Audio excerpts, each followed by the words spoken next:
Hello दोस्तों, असल में मेरा पुराना मेरे यूट्यूब चैनल से स्वागत में सहित आप लोगों के बीच बहुत ही प्यारा सा जितिया व्रत का सोहर लेकर आए। पसंद आए लाइक करें, शेयर करें, कमेंट बॉक्स में एक मेरा यह जितिया व्रत का गीत आप सोहर का गीत आपको कैसा लगा और ज़्यादा सपोर्ट करें। मचिया गिवाई ठला धनिया तपिया से या रजकार पिया से या रजकार हो पिया नैया चटकी चुनरिया देखत निका लागई देखत निका लागई हो पिया नैया चटकी चुनरिया देखत निका लागई देखत निका लागई हो बोलिया तो धाना बोलू सुनत निका लागई सुनत निका लागई हो धाना जब लाल के हेलैया नवा देखत निका लागई देखत निका लागई हो धाना जब लाल खेलैया नवा देखत निका लागई देखत निका लागई हो इतनी बचन सुना धनिया तमान में दुखित भाई मान में दुखित भाई हो रामा करल मैं कवन का सूर पुरुष तनवा मारई पुरुष तनवा मारई हो रामा करल मैं कवन का सूर पुरुष तनवा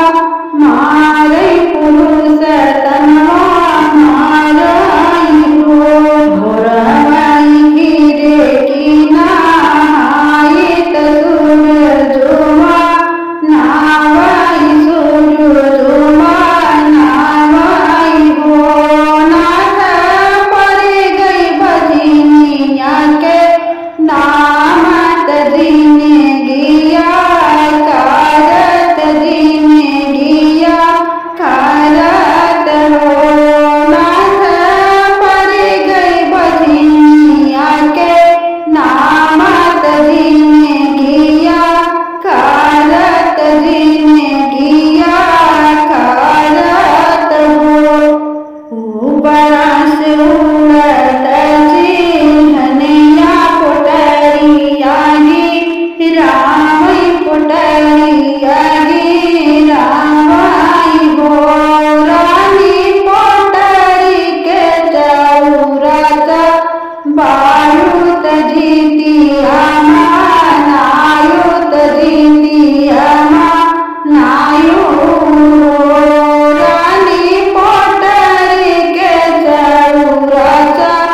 बाइत जीतिया नावत जीतिया नावाई हो मही 8 महीना के बीतत नावाए के लागत नावाए के लागत हो सखी रोम लागे आंगनेला लनवा गवाई सखी सोहर गवाई सखी सोहर हो सखी रोम लागे आंगनेला लनवा गवाई सखी सोहर गवाई सखी सोहर हो आई गई अश्वनी मास धनी आया रजकर धनी आया रजकर हो पिया सोनावा के जीतिया गा ढावो न जीतिया बा रतन रख बजीतिया भारत रख हो पिया सोनमा के जीतिया गा हाओ मजीतिया